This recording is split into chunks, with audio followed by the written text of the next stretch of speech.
महासागर में है, इसे अंध महासागर कहते हैं। और अमेरिका के पास यहाँ जो क्यूबा है, इस एरिया में एक ट्रेंगुलर शेप में बड़ा लंबा एरिया, लगभग 3 लाख किलोमीटर स्क्वायर का एरिया, बहुत बड़ा एरिया है ये। इसको हम थोड़ा सा वहां पे जूम करके समझते हैं।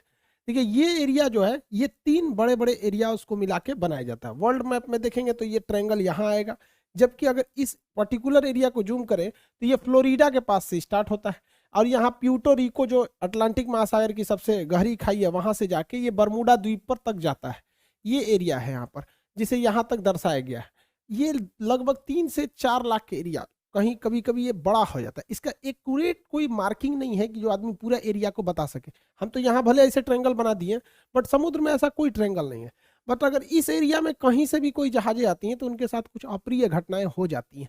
इसके बारे में डिटेल से समझते हैं। 1498 में जब क्रिस्टोफर कोलंबस जा रहे थे इस रास्ते से, तो उन्होंने भी अपनी किताब में वर्णन किया है कि जब वो इस एरिया से गुजर रहे थे तो अचानक मौसम में एक परिवर्तन देखे, प्रकाश देखे, बादल का तड़कना, समुद्री लहरें तेजी से उठने लगी और उनका जहाज डिसबैलेंस होने लगा। इवन कि उस समय देखिए समुद्र में रास्ता दिखाने का केवल और केवल एक ही रास्ता रहता है, कंपास। अब तो सैटेलाइट वगैरह आ गए हैं, बट कंपास ही उस समय एक ही रास्ता होता था जो हमेशा नॉर्थ डायरेक्शन की ओर मूव करता रहता है। वो बता देता है कि इधर की ओर उत्तर दिशा है, तो इसके थ्रू आदमी जा सकता था। तो यहाँ पे कंपास काम करना बंद कर देता था। ये कोलंबस ने भी इसको माना है। 1964 में विंसेंट गैडिज ने अपनी पुस्तक में, मैगजीन में बताया था कि ये किस तरह से जहाजों को वगैरह को निगल लेता है, इसलिए इस ट्रायंगल को डेविल ट्रायंगल या फिर रहस्यमयी ट्रायंगल कहा गया। यहाँ जाने के बाद जहाजों में अचानक परिवर्तन देखा, इंजन काम नहीं करेगा, जहाज धंसने लगेगी, कोई तैरना चाहेगा तो तैर नहीं पाता है, अजीब अप्रिय घटना होगी और अचानक ही हो जाती थी। और ये जहाज डूब के कहां जाते थे सब ये भी नहीं पता चलता था किसी को।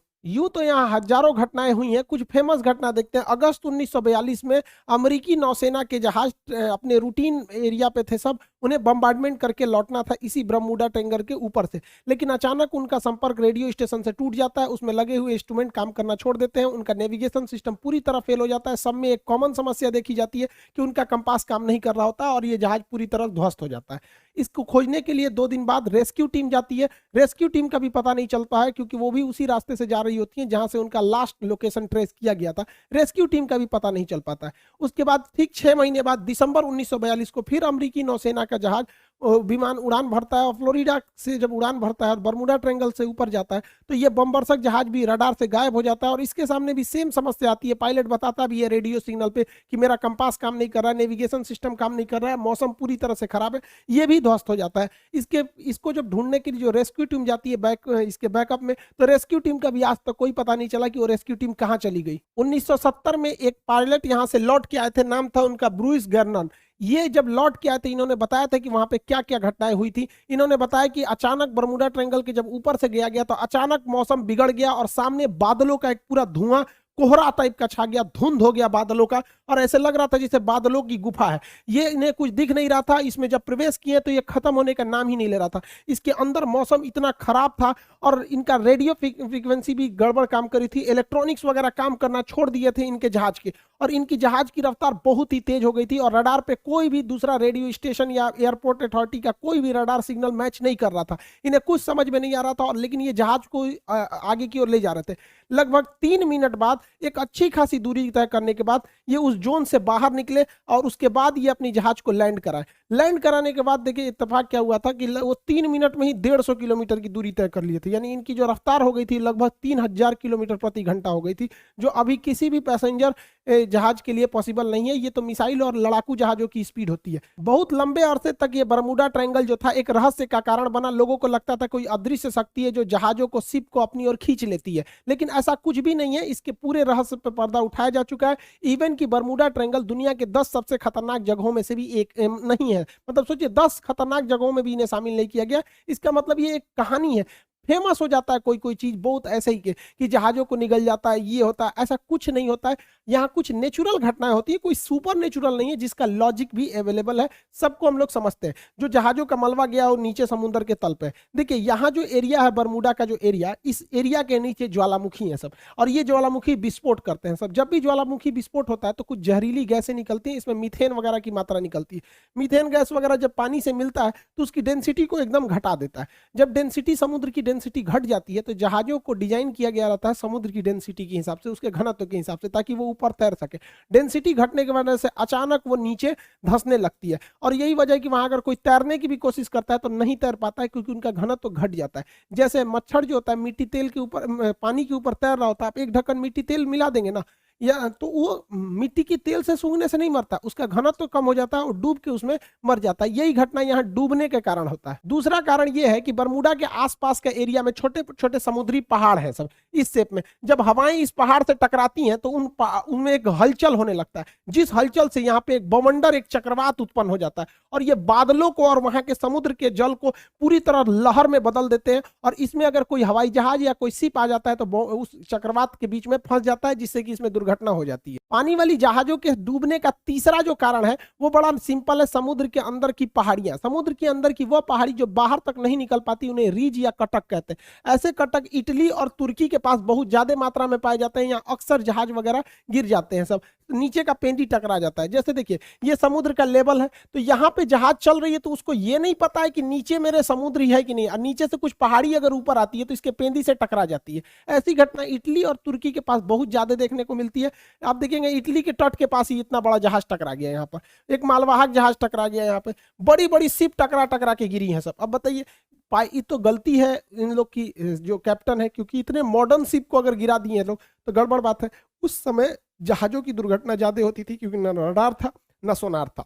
आज के वक्त में पूरी बेहतरीन ढंग से रडार है, सोनार है। आज आराम से बरमूडा ट्रायंगल के ऊपर से जहाजें भी पार हो जाती हैं और शिप भी पार हो जाता है, कि उनको सोनार उन्हें बता देता है नीचे चट्टान वगैरह नहीं है। लेकिन पहले ये घटनाएं नॉर्मल थी ऐसे हो जाना। हवाई जहाज की दुर्घटना के पीछे सबसे बड़ा जो कारण है वो हेक्सागोनल क्लाउड का है। हेक्सागोनल 6 मतलब फलकों वाला एक क्लाउड होता है, बादल होता है, जिसे सबसे पहले सैटर्न ग्रह के ऊपर देखा गया था। ये बादल जो होते हैं, आप देखिए ये 6 सतह वाले बादल होते हैं, इस तरह से हेक्सागोनल शेप में ये बादल पाए जाते हैं। यहाँ ना दिखने में छोटा लग रहा है, ये सैटेलाइट से फोटो लिया गया, जबकि इसका एरिया देखेंगे तो 50 किलोमीटर स्क्वायर का एरिया होता है। सोचिए लगभग एक जिला बराबर इसका इतना बड़ा एरिया होता है, उतने बड़े में ये बादल होते हैं। और इस बादल के अंदर हवाएं इतनी बवंडर के रूप में चलती हैं जिनका स्पीड 250 किलोमीटर प्रति घंटा होता है। यानी इसके अंदर हवाएं इतनी तेज होती हैं कि अगर कोई जहाज इसमें प्रवेश कर जाता है तो जहाज को वो तोड़ सकते हैं। तो हेक्सागोनल क्लाउड के वजह से यहाँ पे जहाजों की दुर्घटना होती है, अगर इस हेक्सागोनल क्लाउड में फंस गया तब।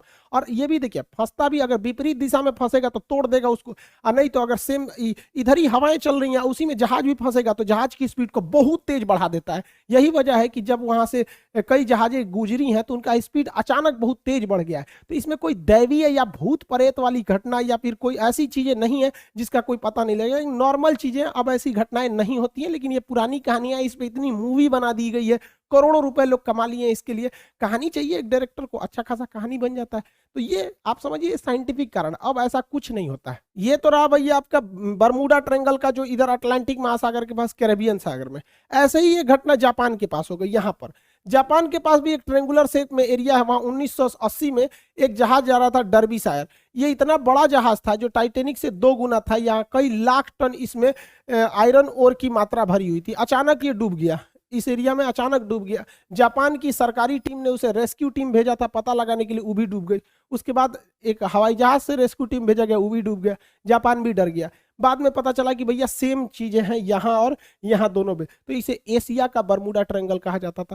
हालांकि जापान ने इसका नाम दिया था ड्रैगन ट्रायंगल। जापान के जस्ट नीचे था ये, ड्रैगन ट्रायंगल नाम था इसका, बरमूडा ट्रायंगल। ऐसा ही एक ट्रायंगल भारत में भी पाया जाता है, उड़ीसा में। उड़ीसा का एक एयर स्ट्रिप है, अंग्रेजों ने बनाया था द्वितीय विश्व युद्ध के समय, जिसका नाम था अमाडा एयर स्ट्रिप। अमाडा एयर स्ट्रिप ये उड़ीसा में स्थित है। यहाँ पे लगभग 150 से 200 अमेरिकी जहाजें यहाँ से आपस में टकरा गई, कुछ गिर गई। और इत्तेफाक देखिए, जब भी इनके साथ घटना होती थी, ना कोई वेदर खराब था, ना ही कोई मतलब हेक्सागोनल क्लाउड थे, ना मौसम खराब, ना चक्रवात, ना हवाओं की स्पीड, एकदम नॉर्मल टाइम पे यहाँ जहाजें गिर गई। आपस में आमने सामने जहाजें टकरा जाती थी सब, इतना खराब काम करता था यहाँ पर। हालांकि द्वितीय विश्व युद्ध के समय अमेरिकी जहाजें यहीं पे यहाँ पे लैंड करती थी और जापान पे बम गिराने के लिए यहाँ से भी जाया करती थी। आपको भी पता होगा कि अंडमान निकोबार तक में जापान आ गया था। तो इतनी जहाजें अमेरिका की यहाँ से क्रैश की गई थी और उनका बहुत सारा हुआ था। हालांकि ये मिलिट्री का एरिया था, इसलिए इस फाइलों को बंद कर दिया गया, बहुत ज्यादा डिस्क्लोज नहीं किया गया। तो ये भारत का बरमूडा ट्रायंगल आप कह सकते हैं। तो ये तीनों जगह। अब इसके पीछे क्या लॉजिक है भैया? आपको बरमूडा का लॉजिक बता दिए, जो सेम लॉजिक ड्रैगन ट्रायंगल पे भी है, दोनों सेम है। यहाँ क्या है कि ये एरिया झारखंड से करीब है और झारखंड के जादूगोड़ा के पास यूरेनियम की खदान है। आपको पता है यूरेनियम एक बहुत ही रेडियो एक्टिव चीज होता है। ये इलेक्ट्रॉनिक सिस्टम वगैरह को अचानक अगर हाई रेडिएशन होगा या इत्यादि होगा तो इसका बड़ा इफेक्ट पड़ता है, जिससे कि इलेक्ट्रॉनिक सिस्टम काम नहीं करते थे, नेविगेशन खराब हो जाता था, दोनों जहाजों का नेविगेशन एक ही डायरेक्शन में दिखाने लगता था। इसी की वजह से इसलिए दो जहाजें आपस में आमने सामने यहाँ पर टकरा जाती थी आर्माडा एयर स्ट्रिप पर।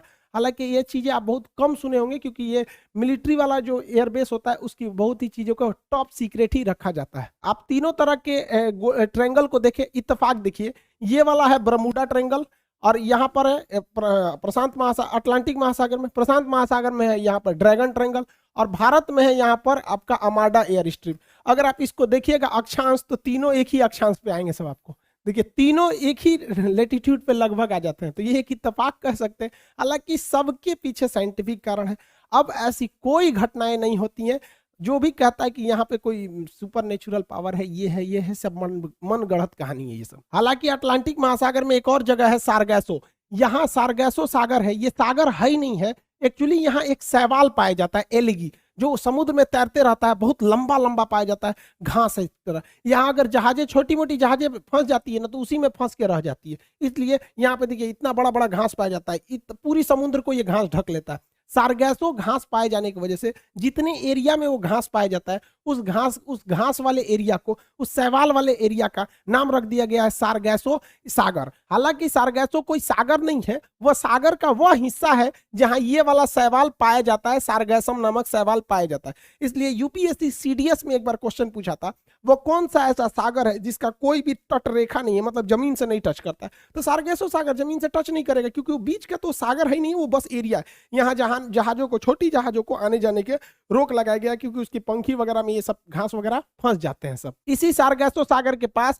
ऊपर से ठंडी हवा जलधारा आती है, जिसका नाम है लेब्राडोर की धारा। इस सारगैसो सागर को ठंड के दिन में पूरी तरह बर्फ के टुकड़ों में भर देती है। इसी सारगैसो सागर में अप्रैल 1912 को टकरा गया था टाइटेनिक जहाज, और इसी सारगैसो सागर में लिब्राडोर द्वारा लाई गई ठंडी जलधारा के बर्फ से टकराने से टाइटेनिक जहाज डूब गया था। अगला क्वेश्चन पूछता है ब्लैक होल से। अंतरिक्ष का ब्लैक होल है, इसकी डेंसिटी सबसे ज्यादा होती है। इसकी डेंसिटी इतनी ज्यादा होती है कि इसके एक चम्मच मिट्टी का, अगर हम ब्लैक होल से एक चम्मच मिट्टी लाएंगे और उसका वजन करेंगे तो 10 हाथियों के बराबर होगा। सोचिए इतना भयानक ये डेंसिटी होता है, इतना घना होता है, ये प्रकाश को भी जाने नहीं देता है। तो क्वेश्चन भी पूछेगा कि ब्लैक होल प्रकाश को भी गुजरने नहीं देता है, क्यों? तो ऑप्शन नंबर बी पर आंसर होता है, अति उच्च घनत्व के कारण। और इसका एक उल्टा क्वेश्चन पूछता है, एक वह हाइपोथेसिस को क्या कहते हैं जिसमें यह मान लिया जाता है, यह कल्पना किया जाता है कि सारे प्रकाश वहीं से आ रहे हैं, तो उसे हम व्हाइट होल कहते हैं। हालांकि ब्लैक होल और व्हाइट होल का पूरा परिकल्पना हम आपको ज्योग्राफी के क्लास में पढ़ा चुके हैं। भारत के जम्मू कश्मीर में लद्दाख और बारामूला की कुछ ऐसी पहाड़ियां हैं जिनमें चुंबकीय क्षमता है। ये भी क्या करती हैं, जहाजों के डायरेक्शन को भटका देती है। यहाँ पर एक चिनाब नदी पर ब्रिज बनाया जा रहा है, जो सबसे ऊंचा ब्रिज है, कंप्लीट हो जाएगा तो इसके बारे में भी टोटल समझा देंगे कि ये ब्रिज क्या है। और इसके अलावा आप एक तो बड़ा सुने होंगे, सोच रहा अमेरिका में एरिया 51 एलियन वगैरह वाला एरिया, इस सबको कभी और क्लास में समझेंगे। आई होप आप इसे समझे होंगे। मिलेंगे नेक्स्ट क्लास में। जय हिंद। भारत ने अपना नया एकदम रॉकेट जिसका नाम था